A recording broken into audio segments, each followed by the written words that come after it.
Fala pessoal, meu nome é Eduardo, sou desenvolvedor aqui da Inova e hoje a gente vai passando para vocês mais uma dica de programação.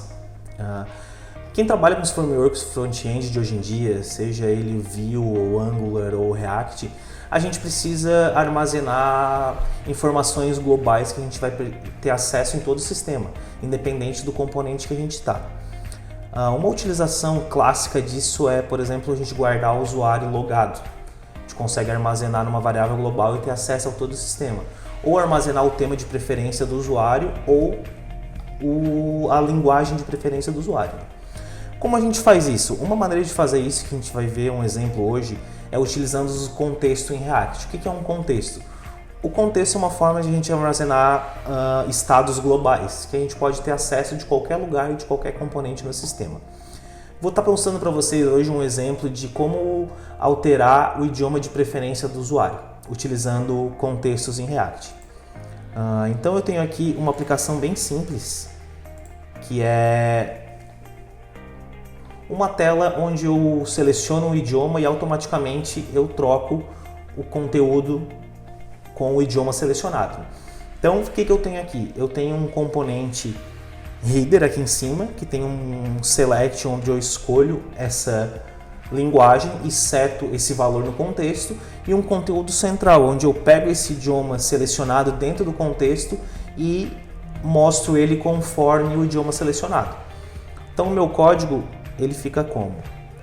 Aqui no meu header eu tenho esse menu, esse drop down aqui, esse select, onde eu seleciono 3 idiomas possíveis, português, inglês e espanhol, certo? E dentro da minha home, onde eu carrego o meu conteúdo central, eu pego esse valor que foi armazenado no contexto, certo? E conforme o idioma selecionado, eu carrego o conteúdo adequado. Se for BR, eu carrego meu content BR, espanhol meu content EN e em inglês eu carrego meu content EN, certo? Então como é que eu faço isso? Eu crio um contexto. Aqui no meu header, onde eu seto esse valor do idioma selecionado, eu seto ele dentro de um contexto. Para isso eu criei um contexto chamado useLanguage. Como é que eu faço isso? Aqui dentro do meu diretório da aplicação, eu criei uma pastinha chamada context e criei um arquivo, um contexto chamado languageContext. O que eu tenho aqui dentro? Basicamente um estado, certo?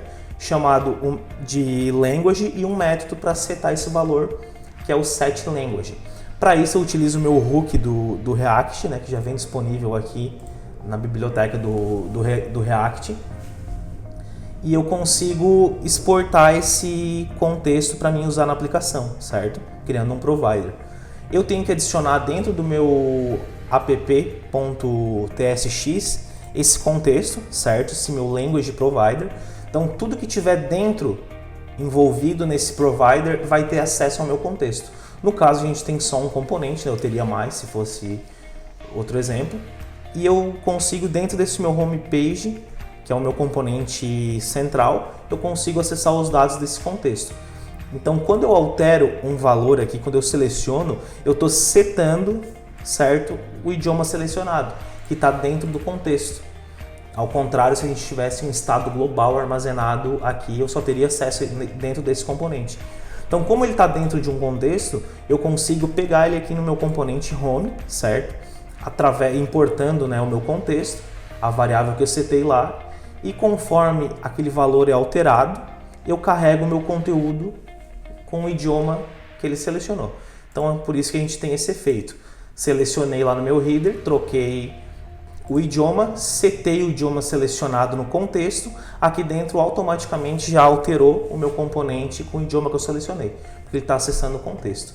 Essa é uma maneira bem clássica de trabalhar com informações globais no React, tá? E a gente pode fazer infinitas possibilidades dentro do nosso sistema de acordo com a nossa necessidade. Certo, pessoal? Valeu, muito obrigado!